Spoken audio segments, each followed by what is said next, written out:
Trolls కానీ లేకుంటే negativity కానీ ఎదుర్కొన్నారు? చాలా డిసప్పాయింట్ చేసిందంటే నీ 10 నిమిషాల వీడియో చూస్తాం. అప్పుడప్పుడు యూట్యూబ్లో అడ్వాన్స్ ఉండడం అనేది చాలా మూర్ఖత్వం కూడా. వ్యూవర్షిప్ లేనప్పుడు మనం ఎంత ప్రయత్నం చేసినా ఆ టైంలో అది వేస్ట్. అది ఏం లేకముందు ఒక రకంగా ఉంటుంది, ప్రపంచాన్ని ఇన్ఫ్లుయెన్స్ చేసే స్థాయికి వెళ్ళిపోయింది. సో ఊర్లో మీకు ఏమైనా నెగిటివిటీ లాంటిది? ఎందుకంటే నేను తప్పేం చేస్తలేను కానీ నెగిటివిటీ గురించి అయితే ఆలోచించుకోవడం. ఓకే.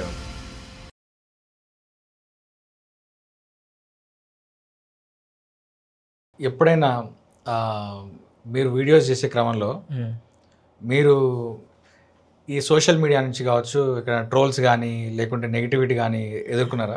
నెగిటివిటీ అనేది నాకు ఇక్కడ చాలా డిసప్పాయింట్ చేసిందంటే అప్పుడప్పుడు యూట్యూబ్లో అడ్వాన్స్ ఉండడం అనేది చాలా మూర్ఖత్వం కూడా.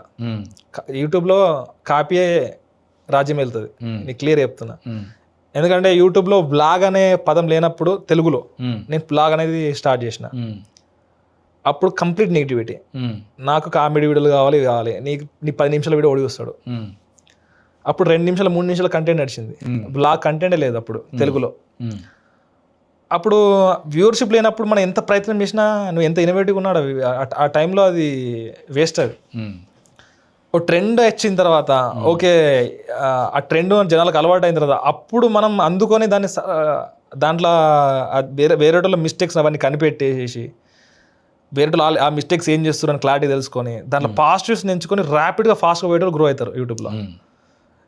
ఇన్నోవేటివ్గా ఏదో రీసెర్చ్ చేసి అది చేసి ఇది చేసి స్టార్ట్ గ్రో అయితే ఫస్ట్ మన చేసే మన మిస్టేక్స్ను కొత్త క్రియేట్ చేసినప్పుడు కంటెంట్ అప్పుడు బోరింగ్ కూడా ఉండొచ్చు. అవును. లేకపోతే ఆ కంటెంట్ కొత్త చూసుకునేసరికి యాక్సెప్ట్ చేసే జనాలు కూడా తక్కువ ఉండొచ్చు. సో అప్పుడప్పుడు అది మనకు నెగిటివ్ కూడా మారే ఛాన్స్ ఉంటుంది. సో నేను యాక్చువల్గా మై విలేజ్లో స్టార్ట్ చేసింది బ్లాగ్స్తోని, విలేజ్ని చూపించుకుంటూ అవన్నీ చూసిన. అప్పుడు నా క్యారెక్టర్ ఎక్కువ ఉన్నది దాంట్లో.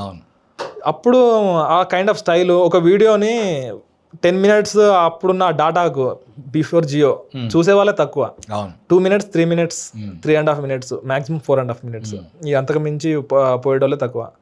సో అప్పుడు ఎట్లాంటి కంటెంట్ ఆల్రెడీ యూట్యూబ్లో ఇష్టపడుతున్నారు, చిన్న చిన్న కామెడీ స్కెచ్ చేస్తారు. ఇప్పుడు కూడా ఆల్మోస్ట్ షార్ట్స్ ట్రెండ్ నడుస్తుంది కదా. అప్పుడు 3.5 మినిట్స్ 4 మినిట్స్ 5 మినిట్స్ ఆ టైంలో అట్లాంటి కంటెంట్ నడుస్తుంది. సో అది నేను కొంచెం అర్థం చేసేసుకొని ఓకే అక్కడ అట్లా సక్సెస్ అవుతుంది కదా, మనం ఇక్కడ వేసేసి విలేజ్ నుంచి వేసి అట్లా సక్సెస్ అవుతుంది అని చెప్పి వేస్తే అప్పుడు క్లిక్ అయింది. ఓకే. సో అప్పుడు బ్లాగ్ కంటెంట్ కానీ ఒక డాక్యుమెంటరీ కంటెంట్ కానీ అప్పుడు అసలు అది ఆ కేటగిరీ లేదు, చూసేవాళ్ళు తక్కువ. అప్పుడు ఇప్పుడు మీరు మెంటల్ పీస్ అంటున్నారు కదా. అవును. మీరు 2024లో 23లో సారీ మనకి ఎలక్షన్స్ జరిగినప్పుడు అప్పుడు కేటీఆర్ గారితో ఒకటి వీడియో చేసిండు, మస్తు ట్రోల్ అయింది. అప్పుడు మెంటల్ పీస్ డిస్టర్బ్ అయిందా? లేదు, పట్టించుకోలేను. నాకు అప్పుడు నాకు 2021 వచ్చేసరికి నాకు కొంచెం నా మైండ్ అంత రీసెట్ చేసేసుకున్నా. ఎంత నెగిటివిటీ వచ్చినా దాన్ని తీసుకునే అంటే ఏం వచ్చినా కూడా నేను ఫస్ట్ యూట్యూబ్ కామెంట్స్ కానీ కొంచెం ఒక నెగిటివిటీ ఒక వీడియో స్టార్ట్ అయిందని నేను యూట్యూబ్ కామెంట్స్ చూడడం బంద్ చేస్తాయి. ఇక దాని గురించి పట్టించుకోను. మనం వీడియోలో ఏమైనా రాంగ్ చేసినామా, చేయలేదు, అది మనకు తెలుసు. ఇక వాళ్ళు ఇప్పుడు అప్పుడప్పుడు ఎప్పుడైతే మనం రిలీజియస్ టాపిక్స్ కావచ్చు, ఎలక్షన్స్లో ఎవరైనా గురించి టాపిక్స్ కావచ్చు, అప్పుడు ఆడియన్స్ 2 టైప్స్లో స్ప్లిట్ అయిపోతారు. అంతేందుకు మన దగ్గరనే మనం డిస్కస్ చేసుకునేటప్పుడే మనకు సంబంధించి ఒక వ్యక్తి గురించి మాట్లాడుకునేటప్పుడు అక్కడే మనకి 2 టైప్స్లో స్ప్లిట్ అయిపోయే ఛాన్స్ ఉంటుంది. సో దాంట్లో ఒక్కో కైండ్ ఆఫ్ పీపుల్ ఒకరు అగ్రెసివ్గా ఉంటారు, ఒకరు డిఫరెంట్గా ఉంటారు, అట్లా ఉంటారు ఇట్లా ఉంటారు. అది కొంచెం అర్థమైపోయింది. అప్పుడప్పుడు కొన్ని చూపెట్టకపోయింది బెస్ట్ ఆడియన్స్కి. నేను ఫస్ట్ విలేజ్లో ఏం డెవలప్మెంట్ యాక్టివిటీస్ అయినా నేను చూపిస్తుంటే, ఎన్ఎస్ఎస్ యాక్టివిటీ అవన్నీ చూపిస్తుంటే ఓ టైం తర్వాత నేను చూపించడం బంద్ చేసిన. ఏమైనా చేద్దాం కానీ దీంతో విషయం ఏంటంటే దాంతో ఒక నెగిటివిటీ అనేది నేను చూసిన నేను. సో డెవలప్మెంట్ సంబంధించిన ఏదన్నా కానీ చేసినా కూడా నేను కొన్ని బంద్ చేసిన అన్నట్టు. సో ఇప్పుడైతే అర్థమైపోయింది, చేసే పని చేస్తున్నాం. ఇప్పుడు నేను కంప్లీట్గా బిజినెస్ పర్స్పెక్టివ్లా అండ్ మన టీంని ఎట్లా గ్రో చేయాలి, నెక్స్ట్గా ఎట్లా తీసుకెళ్ళాలి, విలేజ్ నుంచి వెళ్ళి పీపుల్కి ఎట్లా స్కిల్ నేర్పియాలి, అండ్ వాళ్ళని కూడా ఒక ఎంటర్ప్రినర్స్ లెక్కన లేకపోతే ఒక ప్రాపర్గా మన బిజినెస్ ఎట్లా ఇంకా ముందు తీసుకుపోవాలని అనే ఆలోచనలో ఉన్నా. ఈ నెగిటివిటీ అయితే ఇప్పుడు ఎందుకంటే నేను తప్పేం చేస్తలేను కానీ నెగిటివిటీ గురించి అయితే ఆలోచించుకోవడం. ఓకే. ఇప్పుడు జోహో అని చెప్పేసి ఒక సాఫ్ట్వేర్ కంపెనీ కంప్లీట్గా పల్లెటూరుల నుంచి ఆపరేట్ అవుతుంది అని చెప్పేసి మనము తెలుసు. అండ్ నేను ఆ జోహో సాఫ్ట్వేర్ యూజ్ చేస్తా కూడా. జోహో సోషల్ అని ఒకటి ఉంటుంది. ఓకే. ఆ జోహో సోషల్ యాప్ ఏం చేస్తుంది అంటే మనం at a time Instagram, Facebook, Twitter లేకపోతే ఎనీ కైండ్ ఆఫ్ ప్లాట్ఫామ్స్కి సింగిల్ క్లిక్తోనే ఒకటే దెబ్బ అన్నింటిలో పబ్లిష్ అయిపోతుంది. అబ్బా, జోహో సోషల్ ఒకటి ఉంటుంది, మేము యూజ్ చేస్తాం. అది కొత్త విషయం, నాకు కూడా తెలియదు. మీరు యూజ్ చేయండి, ఇప్పుడు మీకు బాగా తప్పుతుంది. అది అంటే పెయిడ్ సాఫ్ట్వేర్ తక్కువనే ఉంటుంది సబ్స్క్రిప్షన్, మన టైం మస్తు సేవ్ అయిపోతుంది. సింగిల్ క్లిక్ జోహో సోషల్లో మన అకౌంట్ తీసేసుకోవాలి, అన్ని లాగిన్ అడుగుతుంది. మనకి ఏం చేయాల్సి వస్తుంది అంటే ఇన్స్టాగ్రామ్కి వెళ్ళి సపరేట్ అప్లోడ్ చేయాలి, ఫేస్బుక్కి వెళ్ళి సపరేట్ అప్లోడ్ చేయాలి, ట్విట్టర్కి వెళ్ళి అప్లోడ్ చేయాలి. సో చాలా ప్లాట్ఫామ్స్ ఉంటాయి, ఆల్మోస్ట్ 6-7 ప్లాట్ఫామ్స్ ఉంటాయి. మనం మ్యాక్సిమం అయితే 2-3 ప్లాట్ఫామ్ అప్లోడ్ చేస్తాం. అరే ఇప్పుడు మళ్ళీ నేను దాన్ని ఏమంటారు పిన్ ఇంట్రెస్ట్ కూడా వెళ్ళి అప్లోడ్ చేయాలి అని ఉంటుంది. బట్ ఆ జోహో సోషల్ ఎట్లా అంటే ఒకసారి మనం అన్ని లాగిన్ అయిపోయి ఒకసారి అప్లోడ్ చేసేసినామా అన్ని ప్లాట్ఫామ్కి వెళ్ళి అప్లోడ్ అయిపోతుంది. అది నేను యూజ్ చేసినా కూడా చాలా యూస్ఫుల్ అవుతుంది. అది నేను ఒకసారి నా ఇన్స్టాగ్రామ్ రీల్లో కూడా చెప్పిన, కొంతమంది రిసీవ్ చేసుకుంటారు కావచ్చు. సో అట్లా నాకు జోహో సోషల్ కానీ జోహో సాఫ్ట్వేర్ మేము రెగ్యులర్ యూజ్ చేస్తాం. అది ఎట్లయితే పల్లెటూరుల నుంచి ఆపరేట్ అవుతుందో ఆ కంపెనీ మీది కూడా లంబాడిపల్లి నుండి ఆపరేట్ అవుతుంది. మీరు ఎప్పుడైనా స్ట్రాటజిక్ డిసడ్వాంటేజ్ అంటే ఇక్కడ ఇంటర్నెట్ సరిగ్గా రాదు, పవర్ అవుటేజెస్ ఉంటాయి, తర్వాత క్వాలిఫైడ్ ఎడిటర్స్ ఉండరు, ఇట్లా ఏమైనా ఫీల్ అయినా ఎప్పుడన్నా? అది అంటే బిజినెస్ ర్యాపిడ్ గ్రో అవుతున్నప్పుడు కొంచెం ఫీల్ అవుతాం కానీ, బట్ నాకు ఆ ప్రాబ్లమ్స్లో ఉండే కిక్ ఉంటుంది కదా, అది నాకు ఎంజాయ్మెంట్లో కనిపిస్తుంది. ఓకే, సొల్యూషన్ దొరుకుతాయి నాకు. ఇది లేదు అంటే దానికి ఆల్టర్నేటివ్ ఏంటిది, ఇక్కడనే ఇన్నోవేషన్ అనేది ఇక్కడనే స్టార్ట్ అవుతుంది కదా. యాక్చువల్గా అప్పుడు మేము మాకు కొన్ని ఎట్లా మేమే ఓన్గా క్రియేట్ చేసుకున్నామంటే, అంటే వేరే వాళ్ళకి యూజ్ చేసి ఉండొచ్చేమో, మేము సింక్ సౌండ్ చేస్తాం. ఫస్ట్ మేము ఏం చేసినాం, కెమెరా మీద మైక్ పెట్టి చేసినాం. ఇది వేస్తే కెమెరాకి దూరం పెట్టినప్పుడు సౌండ్ తక్కువ వస్తుంది. ఇప్పుడు ఇక్కడ పెట్టాలి. స్క్రిప్ట్ వీడియోలలో మైక్ పెట్టుకొని మాట్లాడితేనేమో మంచిగా ఉండదు. అవును, ఇక కాలర్ మైక్ పెట్టినా బట్టి అంత రియలిస్టిక్నెస్ ఉండదు. మరి అక్కడ పెట్టుకోవాలంటే మేము వీడియోలు చూస్తేనేమో మొత్తం వీడియోలు చూస్తే పెద్ద పెద్ద వైర్లు ఇట్లా పెట్టుకోవాలి, వెనక ఆపరేటరు, జూమ్ H6 రికార్డర్లు, ఇవన్నీ పెద్ద పెద్ద సెటప్ ఉన్నది. అప్పుడే రోడ్ది వైర్లెస్ ఒకటి రిలీజ్ అయింది, అందరు ఇంట్రెస్ట్ వాడుతున్నారు. కొంతమంది ఇట్లా పెట్టేసి కాలర్ మైక్ వాడుతున్నారు. నేనేమనుకున్నా అంటే దీనికి సో మాకు ఎన్ని ప్రాబ్లమ్స్ ఉన్నాయి, కానీ లో కాస్ట్లో అయిపోవాలి, మంచి క్వాలిటీ సౌండ్ రావాలి. మేము ఆలోచించి మేము ఏం చేసినామంటే ఒక బూమ్ పోల్ కొన్నాం, దానికి ఈ రోడ్ వైర్లెస్గా పెట్టేసేసినాం. దానికి ఏదైతే మేము దాని ఏమంటారు బూమ్ మైక్ వాడతామో రోడ్డుది, దానికి కనెక్ట్ చేసేసినాం. ఒక సింక్ సౌండ్ పర్సన్ ఇట్లా మీకలు పట్టుకోమని చెప్పినాం. వైర్లెస్గా డైరెక్ట్ దీనికి పోయి సింక్ సౌండ్ రికార్డ్ అయిపోతుంది. సో ఒక సొల్యూషన్ మాకు దొరికింది. అది దాదాపు మేము చూస్తే ఏంటంటే ఫస్ట్ అది మేమే చేసినాం అట్లా. సో ఇట్లాంటి సొల్యూషన్స్ మాకు దొరికిన ఫుల్ కిక్ వస్తుంది అన్నట్టు. ఓకే, అరే ఫస్ట్ మనం ఇట్లాంటి ప్రాబ్లమ్స్ మనం ఫేస్ చేసినప్పుడు మనమే కొంచెం ఇన్నోవేటర్ లెక్క మారినప్పుడు మనకు ఒక ఫీలింగ్ వచ్చుడు, మనం ఆడియన్స్ ఎప్పుడు మేబీ ఆ సెటప్ చూసిన తర్వాత చాలా మంది వేరే యూట్యూబర్స్ కూడా సేమ్ థింగ్స్ని ఫాలో అవుతున్నారు, అచీవ్ చేయగలుగుతున్నారు. సో ఇట్లాంటి సొల్యూషన్స్ ప్రాబ్లమ్స్ ఉన్నకానే వస్తాయి. అప్పుడప్పుడు అక్కడికి వెళ్ళి అట్లా చేయడంలో సో చాలా ఇది ఒక్కటే కాదు, ఇంకా చాలా సొల్యూషన్స్ ఫైండ్ అవుట్ చేసినాం. అండ్ అప్పుడప్పుడు ఇంటర్నెట్ సదుపాయం ఉండదు, అండ్ లేకపోతే కెమెరాలో 8GB మెమరీ కార్డు ఉంది. మనకేమనిపిస్తుంది, 16GB 64GB ఉందనుకో, 64GB అంతా ఇష్టమైన రా ఫుటేజ్ ఇస్తాం. 8GB ఉందంటే ఎంతగానో అంతే ఇస్తాం, విత్ ఇన్ టైంలో ఇస్తాం, ఎట్లా అట్లా ఇస్తాం. ఆ డిసిప్లిన్ కూడా మనకు వచ్చేస్తుంది. సో మనకు అప్పుడప్పుడు విలేజ్లో కొన్ని డిసడ్వాంటేజ్ ఏమైతే అనుకుంటామో అవి మనకు డిసిప్లిన్ కూడా నేర్పిస్తాయి. సో ఈ డేలో షూట్ కావాలనుకుంటే ఆ డేలో అయిపోవడు, ఇంత మెమరీ కార్డు రికార్డ్ ఇంత మెమరీ కార్డ్ దాని ఏమంటారు సైజులోనే తీసుడు. సో ఇట్లాంటి అడ్వాంటేజ్ కూడా ఉన్నాయి, ఒక సిస్టమేటిక్నెస్ కూడా అలవాటు అవుతుంది. అంటే మనం ఆ నెగిటివిటీలో కూడా కొంచెం పాజిటివిటీ చూడాలి. ఓకే, అప్పుడప్పుడు మేబీ అన్ని ఫెసిలిటీస్ లేకపోవడం కూడా మంచిదే కావచ్చు. సో ఇప్పుడు మీ ఊర్లో మీరు వీడియోస్ చేస్తుంటారు కదా, సో జనాలు దీన్ని ఎట్లా అంటే ఇప్పుడు ఏం లేకముందు ఒక రకంగా ఉంటుంది, గ్రోత్ ఒక ర్యాపిడ్గా ప్రపంచాన్ని ఇన్ఫ్లుయెన్స్ చేసే స్థాయికి వెళ్ళిపోయింది. మీ మీద యూట్యూబ్ క్రియేటర్స్ వాళ్ళు ఒక డాక్యుమెంటరీ లాంటివి తీసిండ్రు, మీ మీద BBC వాళ్ళు చేశారు, CNN IBN వాళ్ళు చేశారు. చాలా మంది ఊరికి వచ్చి మీ దగ్గరికి వచ్చి అక్కడ చేసుకుంటూ వెళ్తున్నారు కదా. సో ఊర్లో మీకు ఏమైనా నెగిటివిటీ లాంటిది ఏమన్నా వచ్చిందా?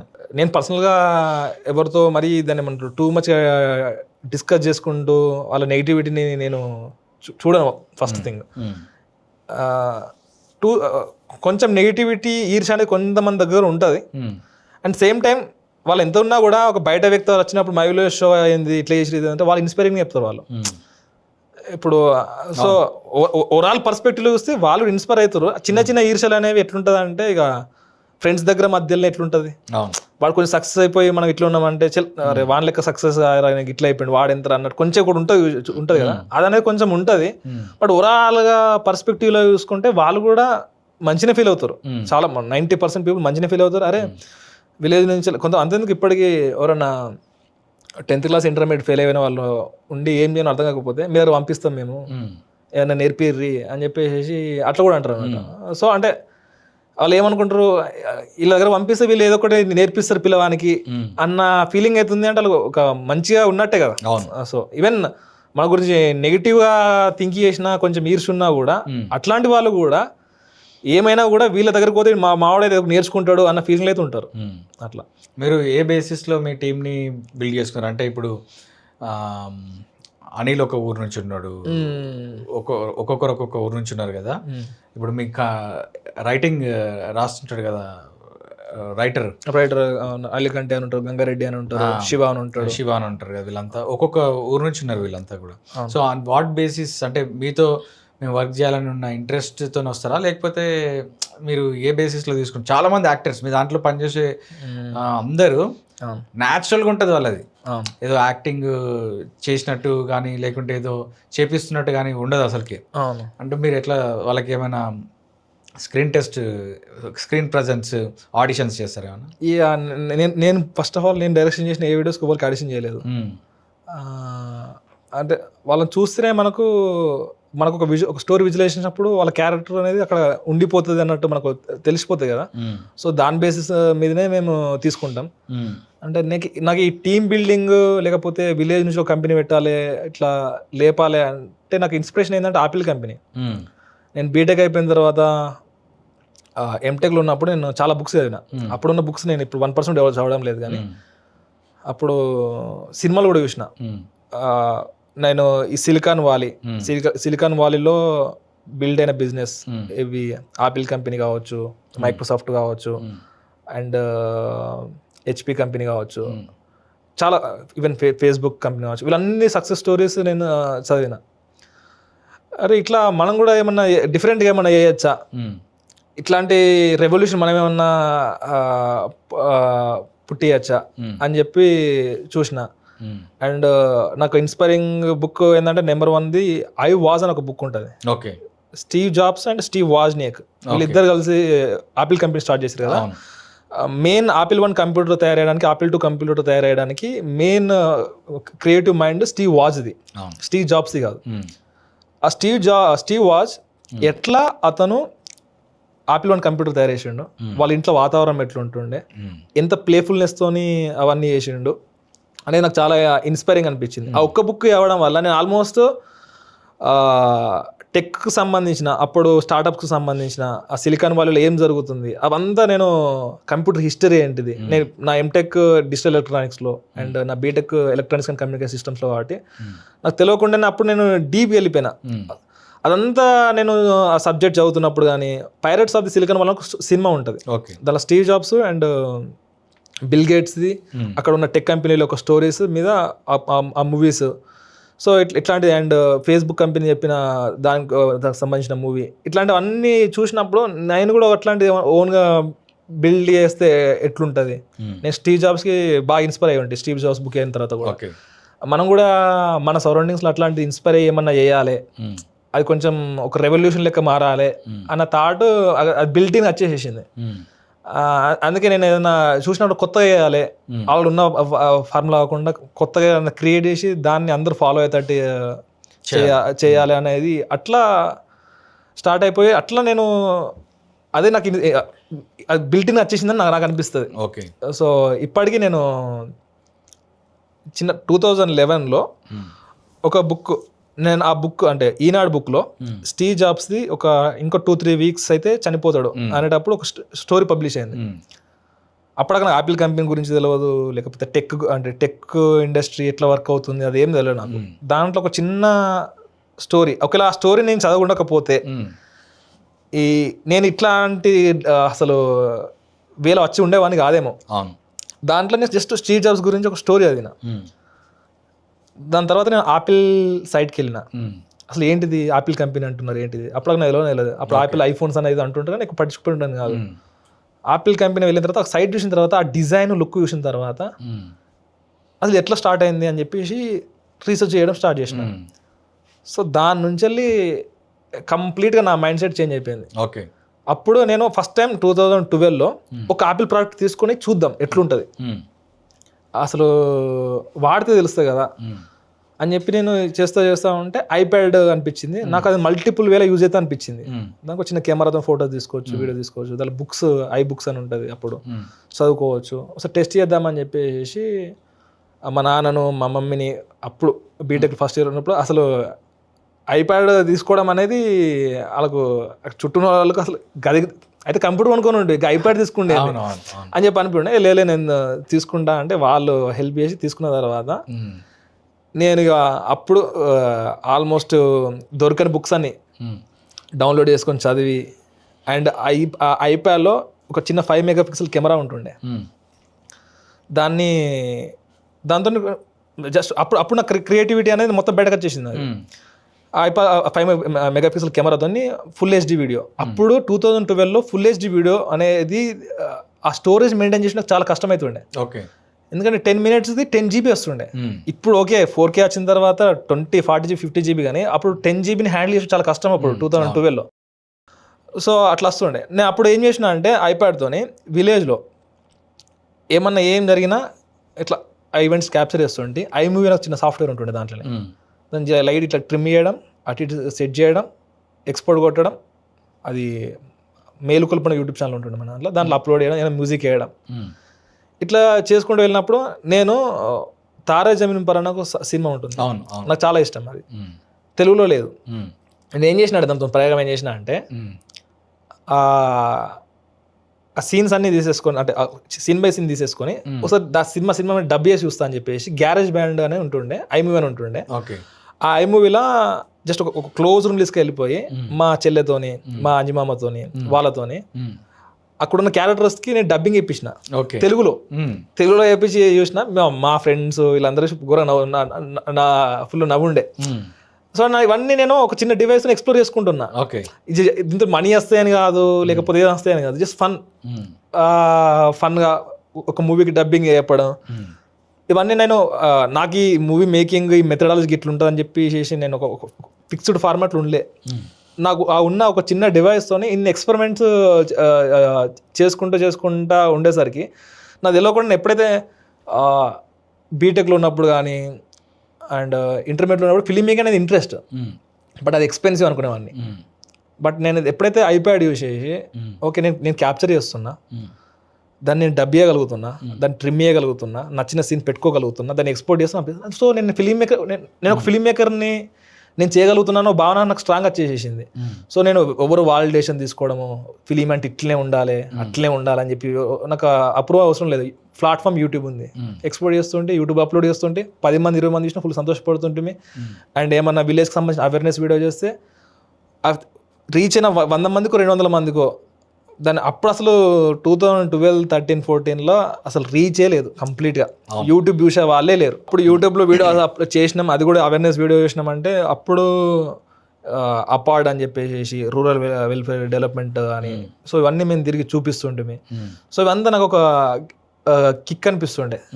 సో చిన్న అంటే ఒకవేళ నేను 2011లో చిన్న ఆర్టికల్ చదువుకుండకపోయి ఉంటే నేను వెంటబడి ఆపిల్ సైడ్ చూడకపోతుంటే, ఐప్యాడ్ తీసుకోకపోతుంటే, ఐప్యాడ్ తీసుకోకపోతే ఒకవేళ నా ఫిలిం మేకింగ్ కెరీర్ స్టార్ట్ అవుతుండే కావచ్చు ఎప్పుడో 10 years తర్వాతను, నేను జాబ్ చేసో ఎప్పుడో. సో అది నా పర్స్పెక్టివ్ డిఫరెంట్గా ఉంటుండే కావచ్చు. బట్ ఎర్లీగా అది చూడడం వల్ల, వాళ్ళ స్టోరీ తెలుసుకోవడం వల్ల, నేను ఒక చిన్న డివైస్ తీసుకోవడం వల్ల, దాన్ని ఎక్స్పెరిమెంట్ చేయడం వల్ల సో చాలా విషయాలు తెలిసినాయి. సో అప్పుడప్పుడు మన లైఫ్లో ఏంది అంటే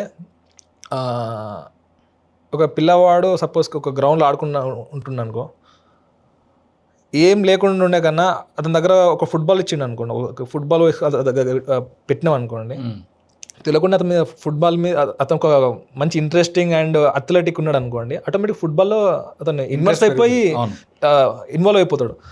అతనికి ఏమి లేదనుకో, సో ఏం చేయగలుగుతాడు, ఏం చేయలేడు. అవును. సో ప్రతి మనిషికి ఒక టైంలో ఒక రైట్ కైండ్ ఆఫ్ టూల్ దొరికింది అనుకోండి, నిజంగా క్యూరియాసిటీ ఉంటే, సో లైఫే చేంజ్ అయిపోతుంది. అది నాకైతే నాకు అనిపించుండే. అవును.